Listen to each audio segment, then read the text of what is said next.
പ്രിയ പ്രേക്ഷകർക്ക് സീരിയൽ ന്യൂസിലേക്ക് സ്വാഗതം.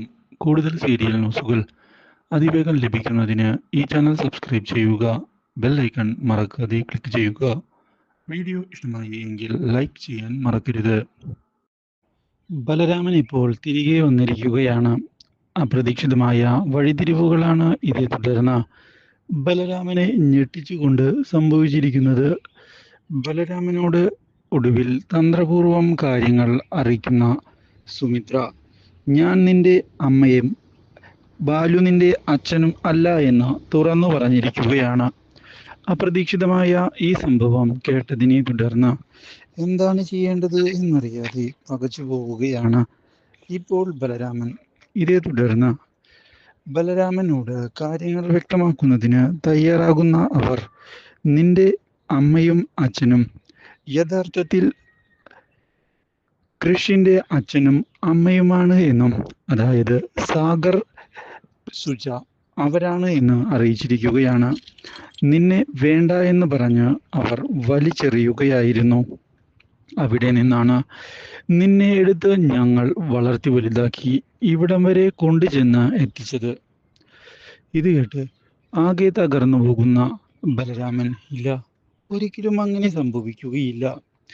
അതെ, അങ്ങനെയാണ് സംഭവിച്ചത്. അതാണ് സത്യം. ഞങ്ങൾ എന്തിനാണ് നിന്നോട് കള്ളം പറയുന്നത്? നീ തന്നെ ഒന്ന് ആലോചിച്ചു നോക്കൂ. സത്യങ്ങൾ നിന്നോട് ഇപ്പോഴെങ്കിലും പറഞ്ഞില്ല എങ്കിൽ ഞങ്ങൾക്ക് സമാധാനം ലഭിക്കില്ല എന്നുള്ള അവസ്ഥ വന്നതിനെ തുടർന്നാണ് ഞാനിപ്പോൾ ഈ കാര്യങ്ങൾ വ്യക്തമാക്കുന്നത്. ഇന്നല്ലെങ്കിൽ നാളെ നീ സത്യങ്ങൾ അറിയണം.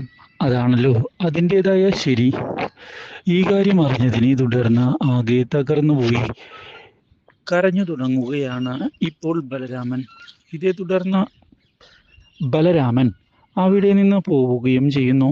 ഇതോടെ വിചാരിച്ച കാര്യം നടന്നു എന്ന് മനസ്സിലാക്കുന്ന സുമിത്രയും ബാലുവും സന്തോഷിക്കുന്നു. ഇനിയാണ് കളിയുടെ അടുത്ത ഘട്ടം എന്ന് അവർ വ്യക്തമാക്കിയിരിക്കുകയാണ്. ഇതേ സമയം സാഗർ അറിയാനിടയാവുകയാണ് ഇപ്പോൾ ബലരാമൻ പുറത്തിറങ്ങി എന്നുള്ള കാര്യം. ഇത് ഒട്ടും തന്നെ സാഗറിന് ഇഷ്ടമാകുന്നില്ല.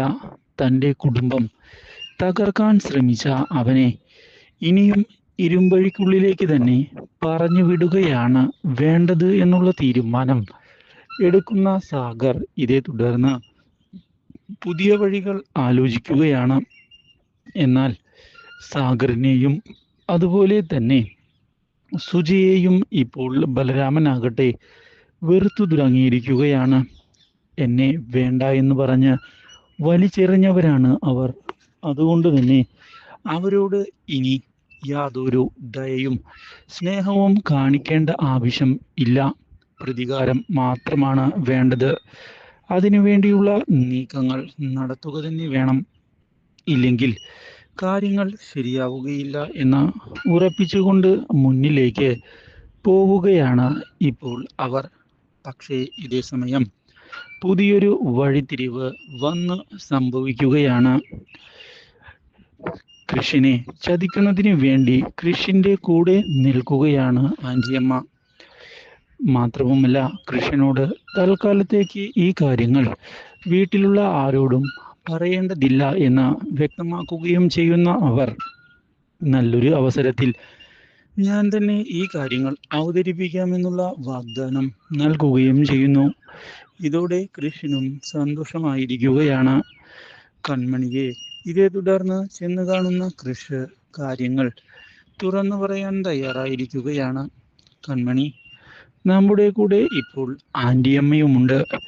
നമ്മൾക്ക് വേണ്ട എല്ലാ സഹായവും ചെയ്ത് കൂടെ നിൽക്കാം എന്നുള്ള വാഗ്ദാനം ആൻറ്റിയമ്മ നൽകിക്കഴിഞ്ഞു. അതുകൊണ്ട് തന്നെ ഇനി നമ്മൾ ഒറ്റയ്ക്കല്ല. അത് നല്ലൊരു കാര്യം തന്നെയാണ് കൃഷ് സാർ.